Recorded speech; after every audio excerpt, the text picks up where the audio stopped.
On Christmas Day, my son yelled at me in front of the tree, his voice sharp enough to cut through the carols. But what awaited him that night would leave him staring at the floor, finally understanding who his father really was. My name is Joy, Grandpa Joy they call me now. 72 winters behind me, and I've learned something important. Christmas doesn't just reveal gifts, it reveals people. That morning the house smelled like pine and cinnamon. I had woken before dawn, the way old bones do, and sat quietly in the living room, watching the lights blink on the tree. Every ornament had a story. The crooked wooden star my wife Ruth carved the year we couldn't afford anything else. The glass bell my son, Daniel, broke at 5 and cried over for an hour. I'd glued it back together, and it still rang. Daniel's family arrived late. The door swung open with cold air and noise, wrapping paper rustling, boots stomping, voices overlapping. My daughter-in-law barely looked at me. Daniel brushed past, already irritated, already wound tight. We gathered around the tree. I handed out gifts slowly, savoring the moment. When it was Daniel's turn, I gave him a small, neatly wrapped box. He frowned before opening it. "This is it," he said, loud enough for everyone to hear. Inside was a simple watch, leather strap, nothing flashy, but I'd saved for months. It was the same brand I wore when I worked double shifts at the plant, back when Daniel was little and shoes grew faster than paychecks. He laughed, actually laughed, and shook his head. "You always do this, cheap, embarrassing." The room went quiet, even the kids stopped moving.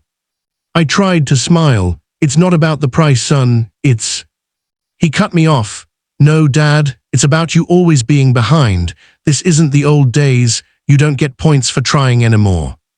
The words hit harder than I expected, not because of what he said, but because of how easily he said it.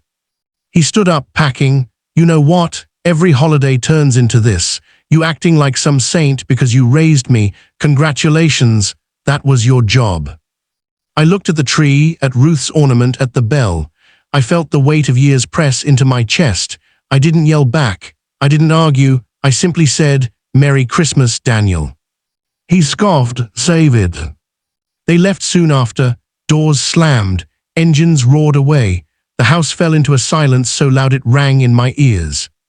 I sat alone, lights blinking, holding the watch box like it might explain something to me if I waited long enough. By afternoon, the sky turned gray. I made myself soup I didn't want and ate it standing at the counter. Around sunset, I did something I hadn't planned to do that day.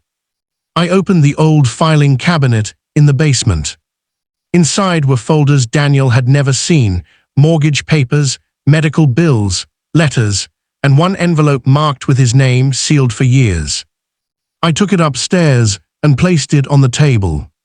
That night, around 10, headlights swept across the window. Daniel knocked, harder than necessary. I opened the door. "What do you want?" he snapped, eyes tired, voice less sure. "I forgot something," I said calmly. "Come in." He hesitated, then stepped inside. The tree lights reflected in his eyes. I pointed to the envelope. "That's yours." He picked it up, confused. "What is this?" "Open it." Inside were copies of checks, tuition payments, a deed transfer, a letter in Ruth's handwriting. His brow furrowed as he read. The letter explained how, after Ruth passed, I sold a piece of land my father left me, the only inheritance I ever had, to pay for Daniel's final year of college when his scholarship fell through. How I never told him because pride doesn't put food on the table. Love does. At the bottom was a single line I had added later. "The watch is so you remember time matters, especially with people who won't always be here." Daniel's hands shook. He sank into the chair. You never said anything," he whispered. I nodded, didn't need to. He looked up at me then, really looked, saw the lines, the tired eyes, the man who stayed quiet so his son could stand tall. "I yelled at you," he said, "on Christmas." I sat across from him. "You did." "I was cruel." "Yes." Silence stretched between us, then his shoulders collapsed. "I thought you were weak," he said, voice breaking. I didn't know you were carrying all this. I reached across the table and placed my hand over his. Strength isn't loud, Daniel. It's what you do when no one's watching. Tears fell, his, not mine. He covered his face, breathing hard. I'm sorry, Dad. I squeezed his hand. I know. Outside, snow began to fall, soft and steady. The tree lights blinked. The bell ornament chimed faintly when the heater kicked on. Daniel put the watch on his wrist. It fit perfectly. That Christmas night, my son finally understood something I'd known all along. The greatest gift isn't what you give, it's what you endure quietly for the people you love. And for the first time in years, Christmas felt whole again.